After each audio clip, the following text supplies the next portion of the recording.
সকালে উঠিয়া আমি মনে মনে বলি, সারাদিন আমি যেন ভালো হয়ে চলি।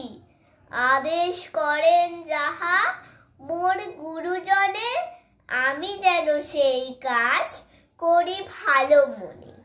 ভাই বোন সকলেরই যেন ভালোবাসি, একসাথে থাকি যেন সবে মিলেমিশি। ভালো ছেলেদের সাথে মিশে করি খেলা, পাঠের সময় যেন নাহি করি হেলা। সুখী যেন নাহি হই আর কারো দুঃখে, মিছে কথা কভু যেন নাহি আসে মুখে।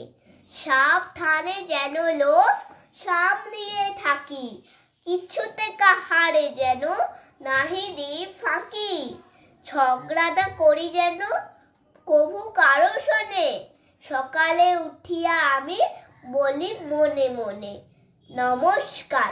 কবিতাটির নাম আমার পণ, লিখেছেন কবি মদনমোহন তর্কালঙ্কার। নমস্কার।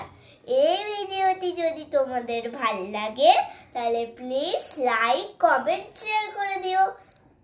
Thank you.